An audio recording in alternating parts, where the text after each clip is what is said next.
मकर, कुंभ और मीन राशि का हाल बताता हूं। मकर राशि, यह दिन आपके लिए अच्छा है, बेहतर है। खास तौर से दोपहर तक का समय बहुत अच्छा है, इसलिए जम के काम कीजिएगा। परंतु एक सावधानी बरतनी है, और वो ये बरतनी है कि आपको इस दिन अपने कागज और कीमती चीजें बचा के रखनी है। और साथ ही साथ यदि आपको कोई टॉयलेट रिलेटेड प्रॉब्लम हो तो तुरंत चिकित्सकीय सलाह ले लेनी है। उपाय क्या करेंगे? इस दिन को बेहतर बनाने के लिए दूध और चावल का और चीनी का दान कर दें, या खीर बना के दान कर दें, जैसा ठीक लगे, जैसी सुविधा हो। प्रभु जी कल्याण करेंगे। कुंभ राशि की बात करते हैं। यह दिन आपके लिए अच्छा है। इस दिन में आपके द्वारा लिए गए निर्णय तो जरूर अच्छे से तो नहीं होंगे, लेकिन भाग्य पक्ष चूंकि ठीक है, इसलिए आपको किसी की मदद से लाभ होगा। खूब जम के पढ़ाई करना बच्चों, इस दिन की गई पढ़ाई का बहुत लाभ मिलने वाला है। तो एक उपाय करें और अपने दिन को एंजॉय करें। ओम ब्रह्म बृहस्पताय नमः, यह आप जप करिए 108 बार और अपने काम पर जुटिए, फिर उस दिन करेंगे। मीन राशि की बात करते हैं। मीन राशि के लोगों के लिए थोड़ा सावधानी से चलने वाला समय है। धन की कमी हो सकती है, और साथ ही साथ आपकी वाणी के दुरुपयोग से आपके मित्र भी शत्रु में बदल सकते हैं और आपको नुकसान पहुंचा सकते हैं। प्रतिष्ठा की दृष्टि से यह दिन थोड़ा सा कमजोर है, इसीलिए एक सावधानी रखिएगा और एक उपाय कर लीजिएगा। सावधानी क्या है? इस दिन बहुत सोच समझकर बातचीत करें, और साथ ही साथ भावावेश में किसी से कुछ कमिट मत कर दीजिएगा। और उपाय क्या है? पीले रंग का धागा या पीले रंग का तिलक मस्तक पर धारण करें पूरे दिन, और अपने काम पर जुटे रहें, तो वो ठीक करेंगे। ऐश्वर्या मिश्र जी का प्रश्न है अपने माता जी के लिए। ये माता जी इनकी बहुत परेशान है, क्या करें? देखिए, पहली बात तो ये है, माता जी को बोलिए कि रोज़ सुबह ये पेड़ों में जल दिया करें। दूसरा काम इनको ये करना है कि शनिवार की शाम को पीपल के वृक्ष के नीचे दीपक प्रज्वलित अवश्य कर दिया करें। ठीक है? काले कपड़े पहनने से इनको बचना होगा। और साथ ही साथ एक कार्य ये कि जब ये सोने जाएं तो नमः शिवाय का जप अवश्य कर लें, फिर सोएं। धीरे धीरे आप देखेंगे कि परेशानियां ठीक होंगी। लेकिन स्वास्थ्य संबंधी बहुत सारी परेशानियां मुझे दिख रही हैं, तो चिकित्सकीय सलाह आप जरूर ले लीजिएगा।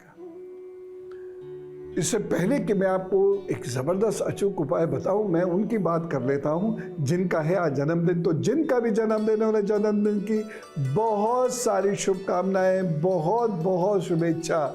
और सुनिए अपने आगे आने वाले 12 महीनों का हाल। आपके आगे आने वाले 12 महीने अच्छे तो हैं, तरक्की तो दे ही रहे हैं, खूब घुमाएंगे फिराएंगे, और जिन लोगों को विदेश जाना है वो विदेश भी जा सकते हैं। परंतु 2 मामलों में बहुत सावधानी बरतनी होगी, और वो एक ये है कि अपनी सेहत का आपको ख्याल रखना होगा, और दूसरी सावधानी ये है कि अपने रिश्तों का आप बहुत ध्यान रखिएगा, नहीं तो कोई भावनात्मक परेशानी हो सकती है। लेकिन अगर आपको पढ़ना है, घूमना है, विदेश जाने का प्रयास करना है, उसके लिए ये उपयुक्त समय है। ये 12 महीने आपके लिए मददगार सिद्ध होंगे। कॉम्पिटिटिव एग्जाम्स की जो तैयारी कर रहे हैं, अगर वो इमोशंस में ना फंसे तो ये 12 महीने उनके लिए अत्यंत विशेष हैं और सफलता दिलाने वाले सिद्ध हो सकते हैं। उपाय क्या करेंगे? रोजाना ओम ब्रह्म बृहस्पताय नमः का आप जप जरूर किया कीजिएगा, और उसके साथ ही साथ आप सब लोगों को दूध या दूध से बनी हुई चीज़ें अपने हाथ से घर में दिया कीजिएगा। और यदि आप अकेले रहते हैं तो मित्रों के साथ ऐसा कर सकते हैं। आप ऑफिस में काम करते तो वहाँ ऐसा कर लीजिएगा, लाभ होगा, ज़रूर लाभ होगा। दूध और दूध से बनी हुई चीज़ें खिलाइएगा। पूरे 12 महीने करना है, ये ध्यान रखें। जन्मदिन शुभेच्छा। और अब धर्मशास्त्र, एक बहुत लंबा संवाद है श्री राम जी का और श्री भरत जी का।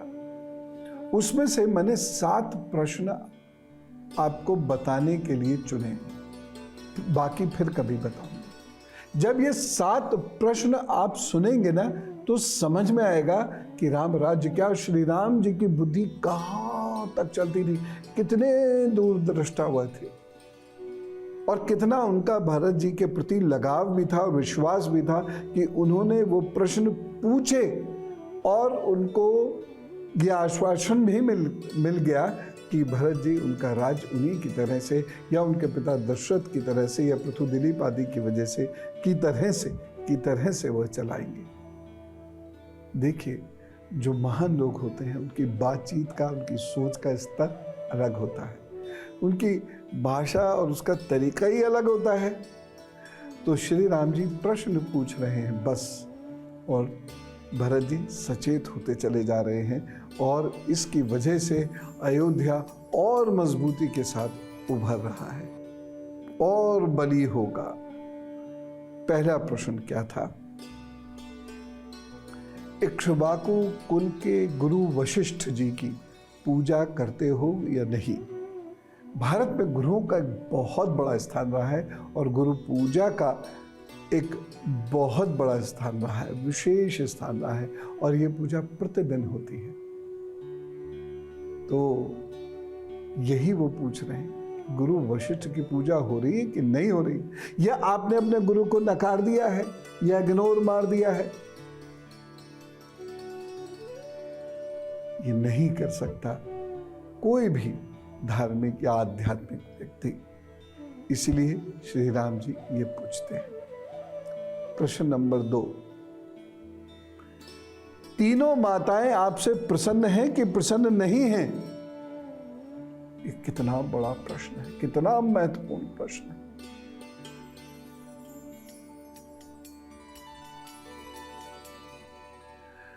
अगर मां प्रसन्न है ना, तो आपका भाग्य कुंडली में चाहे 25% ताकत का ही क्यों ना हो, लेकिन असल जिंदगी में 75% शक्ति प्राप्त करता हुआ आपको सौभाग्यवान बना देगा।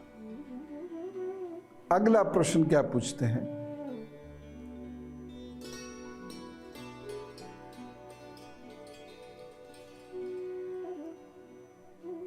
आपने उन पुरोहितों का आदर सत्कार किया है या करते हैं ना? कौन से पुरोहित जो किसी में दोष नहीं देखते तथा जन कल्याण का नियमित कार्य करते रहते हैं, उन पुरोहितों का सत्कार आप करते हैं कि नहीं करते? वो पूछ रहे हैं और उनका पूछने का अर्थ ही ये है, भाव ही ये है जो भरत समझ रहे हैं कि ये जो पूछ रहे हैं मतलब आदेश है मेरे लिए। अगला प्रश्न, क्या आप देवताओं की, पितरों की, भाइयों की, गुरुजनों की, पिता, समाज, बुजुर्ग लोगों की, वृद्धों की और ब्राह्मणों की, ब्राह्मण से मतलब यहाँ विद्वान से है, इनकी आप इज्जत करते हैं या नहीं करते? इनके कार्य करते हैं कि नहीं करते हैं? इनकी प्रशंसा करते हैं कि नहीं करते हैं? इनके कृपा पात्र आप हैं या नहीं है? यह प्रश्न है, कितना महत्वपूर्ण प्रश्न है, इसीलिए तो वह राम राज्य बना। अगला प्रश्न क्या है? आप सुधन्वा का सम्मान करते हैं कि नहीं करते? अब ये सुधन्वा कौन है? ये बहुत बड़े विद्वान हैं जिनसे श्री राम जी, श्री दशरथ जी सलाह लेते थे। किस पर? एक अर्थशास्त्र पर और दूसरा जो राजशास्त्र है या राजनीतिक विज्ञान है उस पर। तो ये राजनीति और अर्थनीति पर उन्हीं से सलाह लेते थे और भरत जी से पूछते हैं कि जो इतना बड़ा भारी विद्वान है कि जिसकी सलाह से ये राज्य विकास पथ पर जाता है, आप उनका सम्मान करते हैं या नहीं करते? तो इस प्रकार से 7 प्रश्न, और भी बहुत लंबी फहरिस्त है, धीरे धीरे आपको बताता चला जाऊंगा, लेकिन इन प्रश्नों को जरा सुनिए और समझ जाइए कि श्री राम की जो अयोध्या है वह कितना बड़ा एक राज्य रहा है और श्री राम जी का मस्तिष्क कितना दूर तक जा रहा है और किस तरीके से वो भरत जी को निर्देशित कर रहे हैं, अच्छा काम करो। और अब गुरु मंत्र, जब कोई बिटिया ससुराल जाती है तो बहुत डर के जाती है जब आप ससुराल जाएंगे और डर डर के जाएंगे तो गलतियां भी आपसे बहुत होंगी, हर एक पर शक रहेगा आपको और उससे ज़िंदगी आपकी दुष्कर होगी और एक जगह की परेशानी 100 गुना होकर 100 जगह की परेशानी बनेगी, जिससे पति पत्नी के बीच में या बहू सास के बीच में या बहू घर के बीच में दरार आनी शुरू होगी। बिटिया को अपने हमेशा ये सलाह दें कि जब वो ससुराल जाए तो कोई धार्मिक पुस्तक अवश्य लेके जाए, चांदी का सिक्का, चावल और हल्दी ये एक डिब्बी में अवश्य लेके जाए। उसके साथ साथ 5 कौड़ियाँ वह अवश्य लेके जाएं और जब जाए तो शक और वहम नहीं होना चाहिए। थोड़ा सा डर रहता ही है, लेकिन ये सोच के जाना चाहिए कि हमें अपनी गृहस्थी अच्छे से रखनी है, अच्छे से बढ़ाना है उसको और साथ ही साथ उसके अंदर धैर्य भी हो। समय अनुकूल आने पर ही सारे निर्णय लेने का अधिकार मिलता है। ठीक है, तो इस प्रकार किसी बच्ची को ससुराल जाना चाहिए, इससे ससुराल पक्ष के साथ संबंध मजबूत होते हैं। जिन लोगों का राहु बहुत खराब है उनके लिए एक जबरदस्त उपाय, और वो ये है कि जहां आप सोते हैं उस तकिए के नीचे या चादर के नीचे या गद्दे के नीचे सौंफ जरूर रखा कीजिए। देखने में छोटा सा है लेकिन बहुत महत्वपूर्ण उपाय है। तो आज हमने ये बातें की कि जब राहु धोखा दे और वैवाहिक जीवन खराब करने पर आमादा हो तो क्या करना चाहिए। साथ ही साथ श्री राम जी ने श्री भरत से कौन से 7 प्रश्न पूछे थे और उसके साथ साथ हमने एक उपाय जाना गुरु मंत्र में कि किसी बच्ची को ससुराल कैसे जाना चाहिए।